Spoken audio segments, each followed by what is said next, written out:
I've lost a lot of weight. It was my lowest weight to date still. Eliminate the hemorrhaging part, the menstruation, the bleeding. I've decided to go raw vegan overnight. Nutrition is the key and answer to it all. Hey guys, today's video is going to be pretty personal because I'll be sharing my own story and probably mention things that I've never shared before.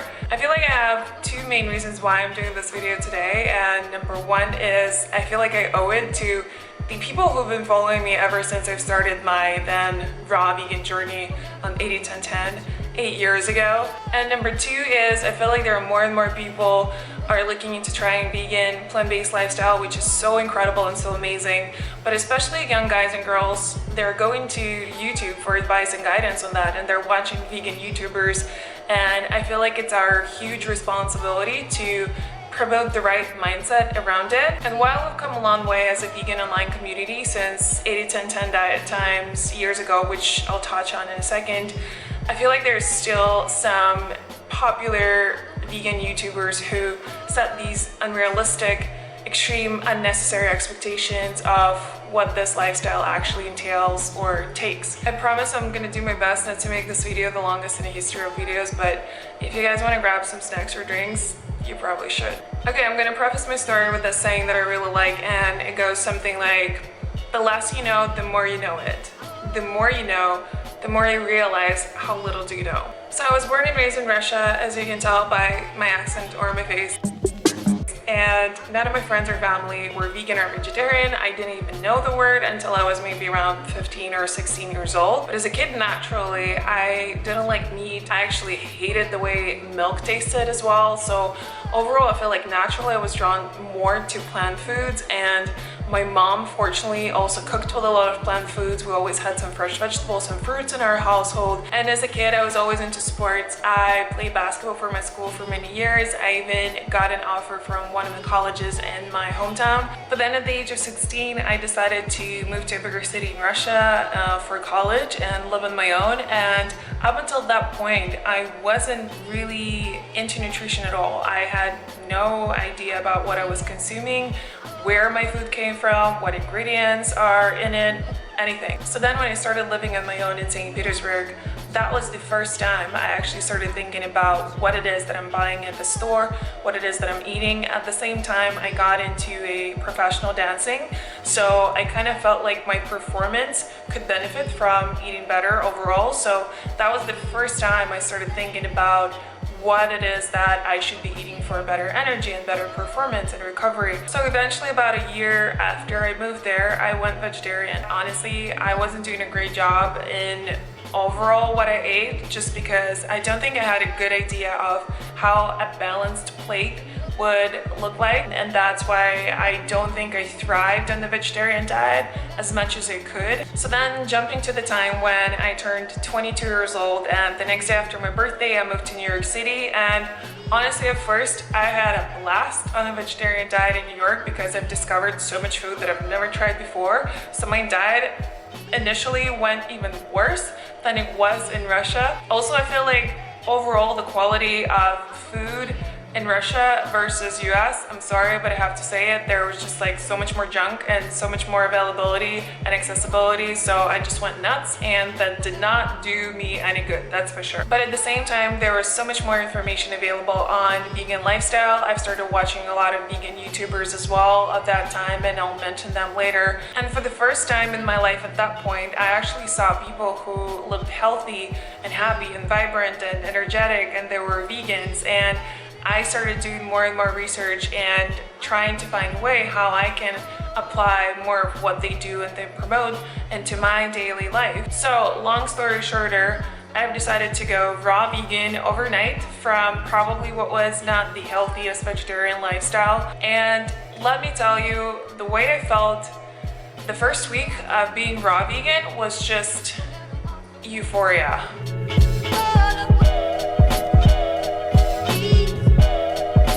And now looking back at that transition, of course I also understand that what made the day-night difference in the way I felt was not only that I started eating more fresh fruits and vegetables, overall more whole foods, but also it is the things that I stopped eating, which was dairy and a lot of processed vegetarian food. But what I knew then about vegan lifestyle, being so new to it, and what was heavily promoted in the vegan community of that time that I was following, it was really something that I would not promote at this day. And I think that's one of the biggest reasons why I'm making this video. But basically the diet that I was following is called 80-10-10, where you eat only raw fruits and vegetables. 80% of your diet comes from carbohydrates, and then less than 10% from protein and less than 10% from fat.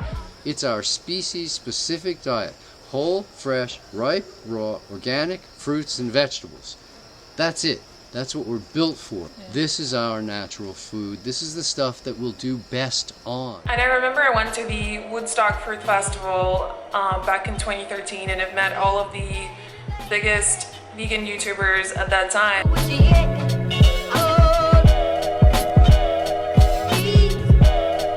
And every single one of them was promoting this high carb, high fruit, low fat, low protein, raw vegan diet as the only diet you can thrive on and have the best health, the best energy, as if there's no individual approach to a plant-based lifestyle at all. It's like one size fits all. And it was so strongly promoted that I feel like it just created this huge fear of cooked plant-based food, or adding more healthy plant-based fats or healthy plant-based protein. And so I've stayed raw vegan for 2 years and I've lost a lot of weight. It was my lowest weight to date still. I've also lost my period completely for about 1.5 years. And at that time it was wildly accepted and encouraged actually in a community, and Dr. Graham himself. But especially younger people tend to, cleaner bodies tend to, get to a point where they may be able to reduce or actually eliminate the hemorrhaging part, the menstruation, the bleeding. When I was in school, I was taught that this was normal by a lady, by our anatomy teacher, and she said human beings are not really supposed to bleed. And you guys remember the saying that I shared with you in the beginning of this video? Well, this is why, because I stupidly believed that it was normal, and so many other young vegan girls at that time also believed it. So basically, aside from those 2 huge red flags that were in red to me at that time, weight loss and period loss, the first year on this lifestyle, I was just thriving. My energy was over the roof. I got into running. I could run for 2 hours with not feeling tired at all. I was truly feeling so good. So my typical day of eating that time would be tons of fruit in the morning, and by tons I mean like I could just eat 20 kiwis in one sitting, or whatever fruit I had. Same for lunch, and then dinner would be a huge, like enormous salad with greens and vegetables, but again, no nuts, no avocado, no healthy fats really. So the second year, or closer to the second half of second year, being raw vegan, I started having these cravings of raw vegan gourmet food from restaurants, which typically was higher in fat. So now I recognize it as my body really wanted more fat. That's what it was. I also just wasn't satiated or satisfied with my meals anymore. I always wanted to eat more and more. I could go through like boxes and boxes of fruit, which is crazy. So then after these 2 years, I was 25 and I moved to Saipan. Even though this is a tropical island, but it's very dependent on the weather in terms of bringing the shipments in. Local produce is very limited, so the variety that I was getting in New York versus here drastically reduced, and I was just eating, you know, a lot of bananas or a lot of papayas in the morning, which again wasn't helping with my satiation from the meals I was eating.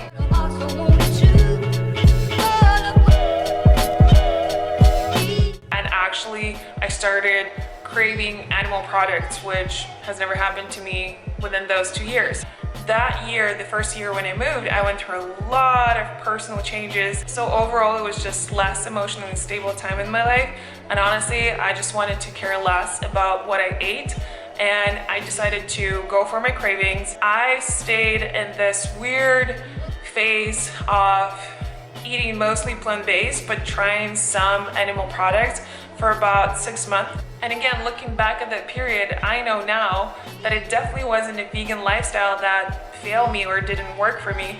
It was just a very extreme and stupid and unnecessary way of eating that I implemented into my life. My camera died, so I had to charge it, but now I'm back. So then fast forward through those 6 months of crappy, crazy eating, I went back to vegan lifestyle. And I think the two main reasons why I've done that, number one, eating animal products has never ever made me feel my best at any point of my life. And number two, the ethical aspect of a plant-based lifestyle was still hugely important to me, and I just couldn't ignore it any longer. Since then, it's been about 5 years now, and I've been fully vegan all that time. I feel like now at 32, I'm at my fittest I've ever been. I'm so happy with where I'm at mentally and emotionally. And the more I learn and educate myself on my lifestyle's impact on the animals and the planet and its sustainability, the more I feel so grateful that 8 years ago, I somehow stumbled upon this lifestyle, even though I wasn't doing it right from the very beginning. Something that I really want you to take away from this long ass video of mine is that while nutrition truly made a day-night difference in the way I feel, in the way I think, in the way I look, just overall improved the quality of my life so dramatically in the best way possible, it's still not the only or the best or the most important thing in your life. There's your social life, your professional life, your spiritual life, and there are basic things that you need to take care of as well, like getting enough sleep or getting enough water or sun, fresh air. There's just so many components to living a happy and healthy life, and to think that nutrition is the key and answer to it all is definitely just not going to get you there. So again, while it's super important to educate yourself on nutrition and find the best way of eating that would suit your nutritional and health needs, once you've done that and you know how to nourish yourself with whole foods, once you've done a pretty good job at it,